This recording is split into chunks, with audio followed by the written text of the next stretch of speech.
Hey there, everybody. How you doing? It's Chris Herman here for another episode of On Deck. And I want to say, first and foremost, hello. How are you doing? Hope you're all doing well.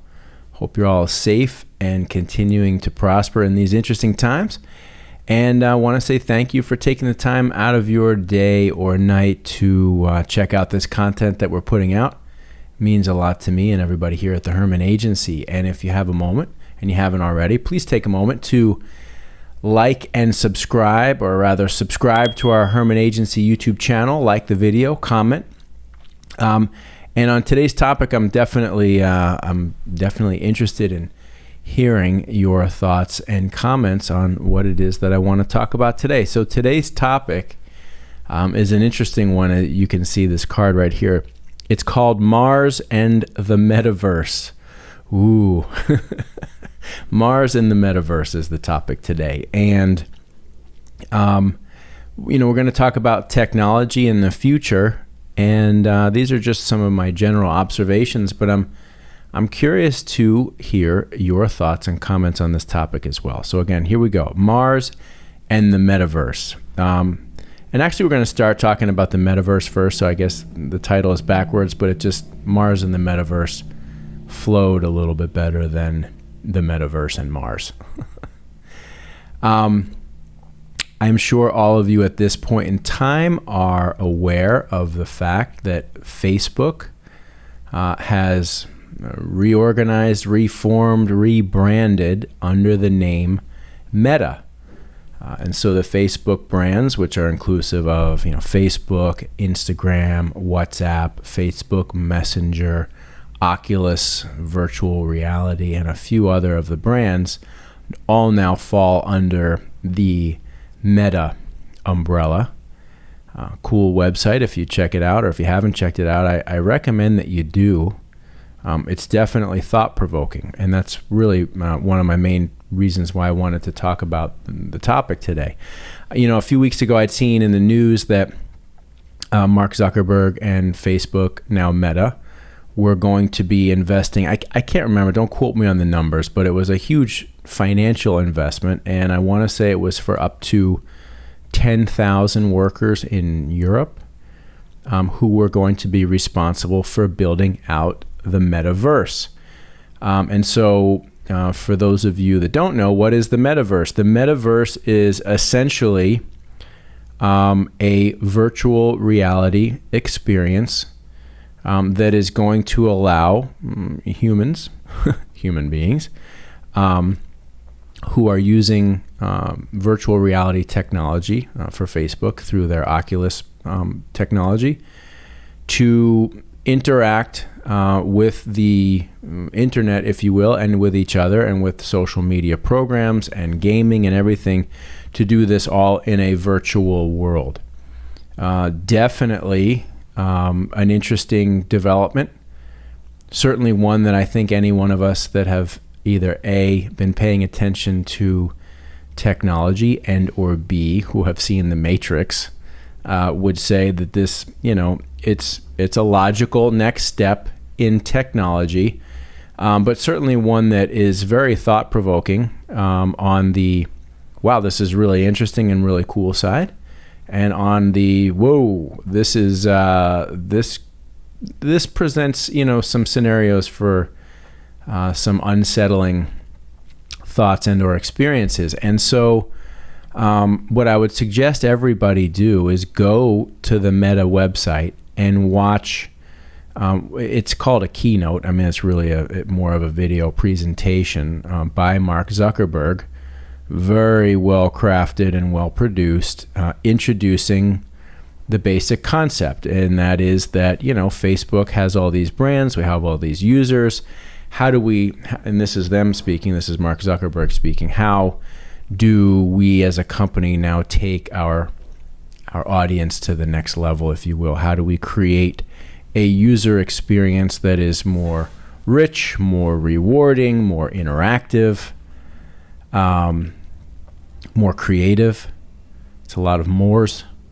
And so the keynote and video presentation, of which I watched most of it, again, pretty fascinating. You see Mark Zuckerberg starting off in a perfectly designed home, stylistically speaking, and he starts introducing the concept and talking about what Meta is going to be all about.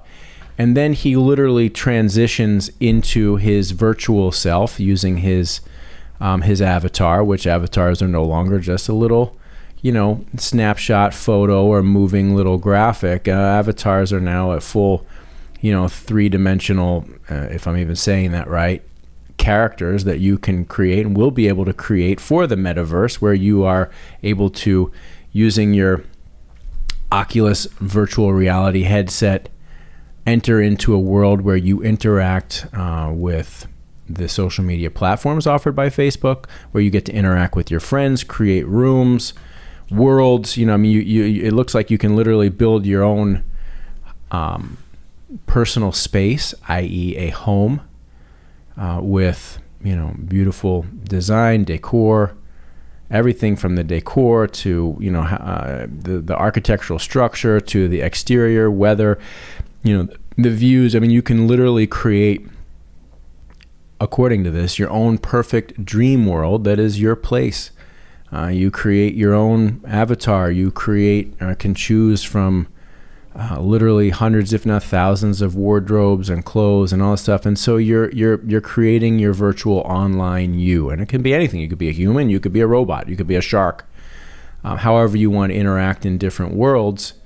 And on the keynote, it shows Mark transitioning to himself, his avatar version, and then going to interact with some of his friends. And his friends have designed this space up in space where they're floating in zero gravity and playing cards and interacting. And it's pretty cool. I mean, I'm not going to lie. I'm definitely on the, probably on the older end of the target market for this, having just turned 50. I'll get to this in a second, but, I certainly don't want to have this attitude of like, oh man, this is something that I want to stay away from. I can see where it's going to have tremendous appeal from an immersive experience online. Okay. And so on the interesting side, the metaverse is going to create what seems to be unlimited spaces, worlds, ways to interact, creative possibilities. In the keynote, they show how they're all checking out. So they have a friend who kind of beams in and shares some virtual street art that she just saw. So this person is walking down a real street, but while using this technology is able to share some virtual art, 3D graffiti that was placed in a real setting, and she's able to share that. I don't even know exactly how it works, but it's pretty fascinating. I mean, from a creative perspective, and from a sky's the limit in terms of imagination, it's pretty remarkable. Now, I think for me, looking at this, I mean, I think we all knew that something like this was coming. Facebook invested in and/or bought Oculus, however many years ago, let's call it 5 years ago. So they made this, big investment in virtual reality, equipment. And interestingly enough, one of the first things that they're going to do to roll out the metaverse, if you will, is start establishing actual brick and mortar meta stores where you're going to be able to buy all the gear and technology that will allow you to interact and enter into this world. So they've got to sell you the gear, and they also actually have to build out the whole thing. Right now, it's a concept in infancy stages, but over the next period of time, don't know how long it's going to be. I imagine this is a 2 to 5 year run of creating this. This is going to be built out, and it presents, some very interesting thoughts for me. Having simply just watched the keynote and seen the basic introductory level of what this is going to look like, I mean, certainly you can see how for some people, and perhaps young kids, this is going to be very enticing and very intoxicating. And my takeaway from this is that for many people around the world who perhaps are not fully engaged in the real world. Maybe their life isn't going so great. Maybe they don't feel like they fit in the real world. Perhaps their health is not good. Perhaps even could be applied to seniors, whose health is diminishing. I don't know. I mean, the applications are endless. But I came away with this thought of, wow, this could be better than real life for many people. And that's when it starts to get scary, right? That's when the whole Matrix comparisons start to come to life, and you think, man, how crazy is it that movie is some 20 years old, and here we are seeing, a life simulation starting to be born, and one that will without a doubt attract many people into it who will find that their interaction in this world is more rich, more fulfilling, and more rewarding than actual life. When you think about people's economic state, when you think about the state of their health, when you think about the fact that people will basically be able to sit at home, work from home, when we're already, so many of us are so many people. I mean, I'm still coming to an office every day because I like it, but it's not to say that it's necessary.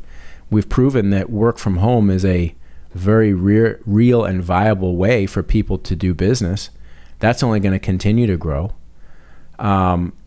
So you look at people who can work from home, have almost anything that they desire and or need be delivered directly to home within a day or two. You've got the onset of digital currencies and NFTs, and I know NFT is the new thing right now, and I couldn't even begin to tell you really what it is, other than I understand it as like some sort of digital online barter system. And if I screwed that description up, sorry. But we've created this world where, the younger generation is enraptured by technology. They understand it, they get it. They've been playing games that have taught them how to build cities and communities online.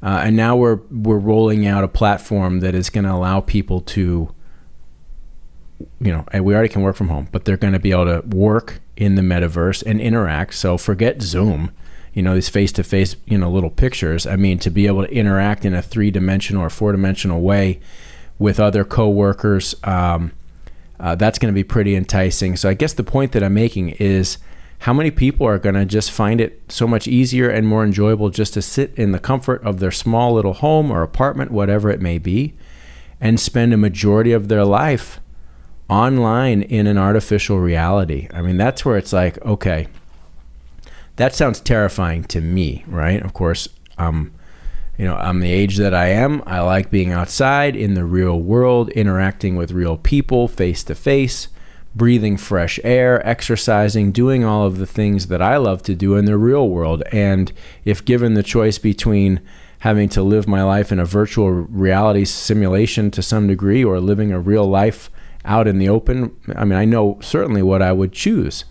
That being said, who am I to say what's better or worse or what people should or should not do? But it does, for me, create some issues that I think are concerning. One, again, how many young kids are going to be so enticed by this that they are going to be sucked into this world and find it so addictive and so impossible to leave that we almost become completely different as human beings. What happens within the world? When do businesses start entering the metaverse to attract, to advertise or market, to host and hold commerce online? At what point in time, is privacy breached at another level?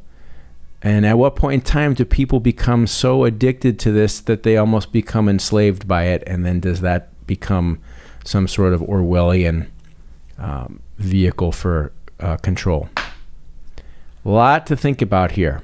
There's nothing that's going to stop it. It's happening, right? And anybody that has kids, I think, is going to need to spend a lot of time understanding this from a perspective of being able to look at the benefits and the good side of it, but also to remain open and wary to what would be the concerns, because you're going to want to discuss this stuff with your children.